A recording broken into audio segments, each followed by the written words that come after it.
Steve, 8 bookings and a sending off. It wasn't really that kind of game, was it? No. I thought it was officiated absolutely disgustingly. If I get in trouble with that, I don't know if I can, but I thought it was absolute shambles. Some of the tackles in the first half, there was nothing in them. It was just coming together. It's a booking. Let's get this out of the way first, Jim, because I'm glad you asked me, because I want to go back to the game. But the sending off, sorry, not the sending off, when we're through with Alex one-on-one, he tells me that he's booking the inside defender, and the linesman's telling me it was the outside defender. So I don't know what they're doing, because that stops denying a goal scoring opportunity from Alex going through. That's one. There's 7 that got 2 goals. Just after our sending off, he's gone flying in front of the dugouts. Whether he slipped or not, he's gone over the ball, he's caught our player. That's a second yellow. The refs told me no, he just see it as a slip. There was no contact, but everyone heard it. So it's not sour grapes, as probably you just alluded to there. 1 sending off and 8 bookings. Was it a dirty game? Of course it won't. No chance, but that was ruined by that. As in terms of the game, you know, I thought we'd done very well in the first half. I thought the new signings come in and added a difference. I thought we'd done really well. We deserved our 1-0 lead. Second half come out, started all right. We've given a free header. Then the sending off changed the game completely. The ref tells me George had the player around the neck. I'm not sure until I see it, but if that is the case, then that's cost us. And I'm not pulling no punches now, because normally I stand here and I take all the beef. The third goal, I told them today, because of their centre half, good in the air, don't play it on his head, play it in behind him, and we've got pace to get in behind. For the third goal, we play a square ball in midfield where they've got 3, gets intercepted, next thing it's in the back of the net. So that's another mistake. 5 minutes later we turn them and Dan Thompson goes through one-on-one. So obviously I'm telling them the right things, but they must get bored and want to do the wrong thing. So all that will happen is there'll be personnel changes again if they don't want to buy into what we're telling them to do. I don't think the first half was lovely, pretty football, but it was effective from us. We worked hard, worked in good areas, and we scored a good goal from it. So what we're telling them is right, so they've got to take it on board and continue doing it. Some people might not like to play like that, but at the end of the day it was effective for us first half, effective for us till the sending off, and then we didn't throw the towel in because the boys worked hard with 10 men and just doing the right things. You know, when you're up against it, why are you trying to play square balls? Turn them. It's horrible, but it's effective, and it proved it today. On our front, but it cost us on our front as well because we played a square ball in the middle of the park. But again, people will say Staines started pretty slowly. I thought, anyway, we took advantage of that. As you said, we had a good first half. But for me, once their forward line started to click, and it did take quite a long time for the Staines forward line to click, they were clinical. They got those really important goals, maybe because we did play into their hands. Again, people were saying our forward line didn't really produce an awful lot once we fell behind.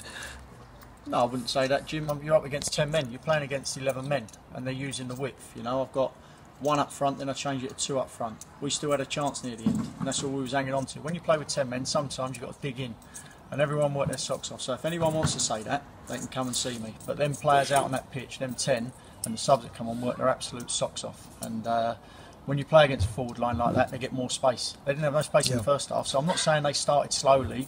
Give us some credit in terms of how we defended.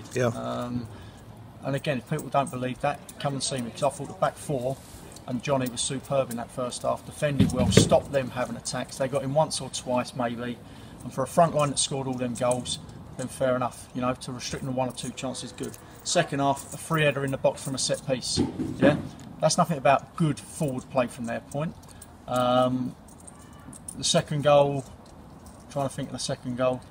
It was another header, wasn't it? Yeah, another header, again, good delivery, but a free header in the middle of the box, in the 6-yard box. So that's not about good forward play. I'm looking on my side of it. That's bad defensive play to what we've done in the first half. And the last goal, we give the ball away in the middle of the park, 1 ball up front, and then they're scoring. So their front 3 are very good, right? But I want to give my boys credit for the first half performance to stop them. And when the space opens up when you're playing and you get time on the ball in midfield and you can play out wide, that's when they can start coming alive. You know, 11v11, is that going to happen? No one can tell me that now. We have to wait until we play them at our place. Yeah, so I go away from the fact that our forwards weren't as clinical as them because we was 1-0 up at half-time. Yeah, we've given them 3 headers in the middle of our box for 2 of them.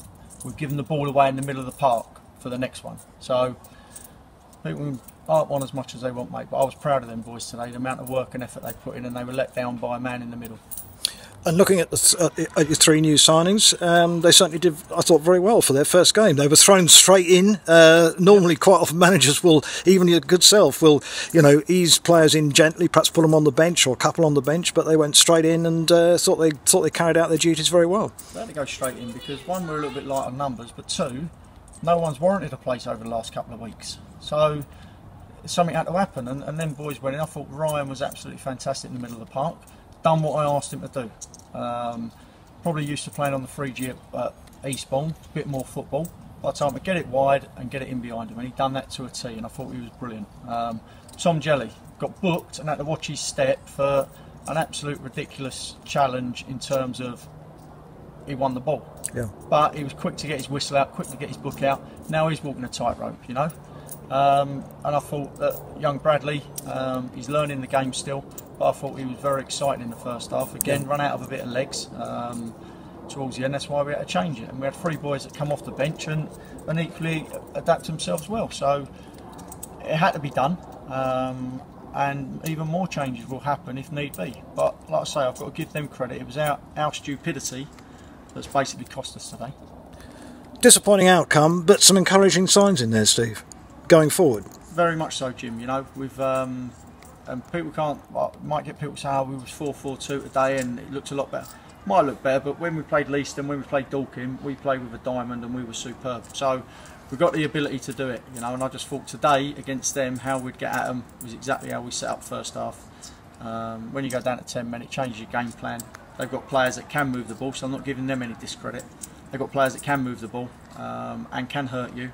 But you look at our goals, and it was 2 free headers and a mistake by us. So I've got to say credit to my boys, and I will. Anyone want to come up against me on that one, I'm going to pat them on the back as much as I can, because I thought they've done all they could today. Thanks for your time as ever, Steve. No problem, Jim. Cheers, mate.